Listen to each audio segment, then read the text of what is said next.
A large number of people gathered near the White House on Saturday to protest President Donald Trump's agenda, building on a widespread effort by anti-Trump organizers to galvanize voters concerned with the administration's policies and significant use of executive authority. Attendees of the protest, which took place at Lafayette Square Park in Washington, D.C., told NBC News that the treatment of Kilmar Abrego Garcia, who the Trump administration says was mistakenly deported to El Salvador, was among the issues that led them to participate in the demonstration. Everyone should have due process.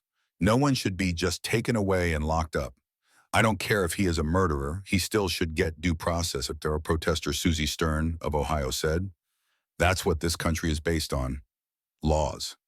The White House alleges that Abrego Garcia is a gang member, and the administration has said that if he re-enters the country, he will be deported again.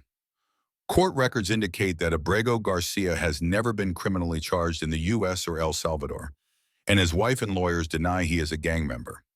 Other protesters took issue with what they described as the administration's disregard for federal court rulings, including a ruling upheld by the Supreme Court ordering Trump to facilitate Abrego Garcia's return to the United States. What's happening is very concerning as far as due process of law and how democracy is supposed to work.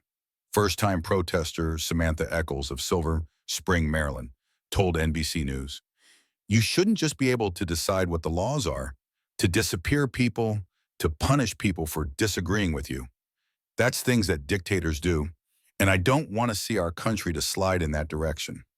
Concerns over Abrego Garcia's case were at the center of a similar protest in Midtown New York, where thousands of people gathered in front of the New York Public Library to protest Trump's immigration policies, according to NBC New York. One protester said the policies are creating a chilling effect throughout the city. People are scared to go to church. People are scared to go to work. People are scared to take their kids to school, said Amanda Harvey, a resident of Brooklyn, New York. Two different demonstrations in Georgia, including a protest in front of the state capitol building on Saturday, drew scores of protesters, according to WXIA-TV, an NBC affiliate. Attendees listed a litany of reasons for the demonstrations, including efforts by Tesla CEO Elon Musk and Trump to reshape the government. They're attacking DEI, doing this witch hunt. They're firing many federal workers and trying to gut all the social programs that we need, like Medicare, Medicaid, Social Security. A protester at the Georgia Capitol told WXIA, "Every day, it's something new." The White House did not immediately respond to a request for comment on the demonstrations. The nationwide protests are a part of an effort that began earlier this month with a series of hands-off demonstrations across the country. The events are coordinated by 5501.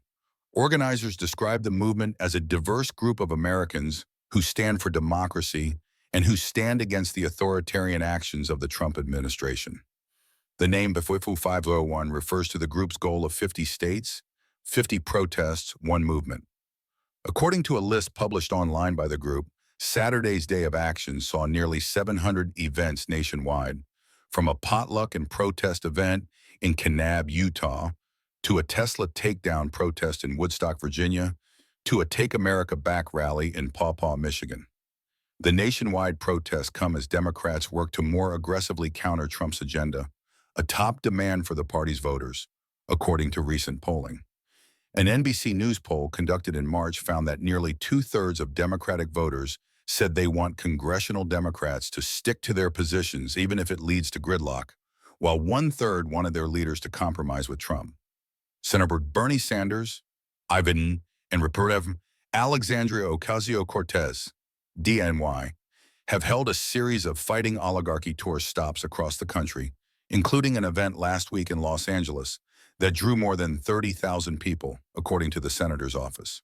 Congressional Democrats in recent months have held dozens of smaller town hall events in a bid to capitalize on the political backlash to Trump's major cuts to the federal workforce and tariff policy plan.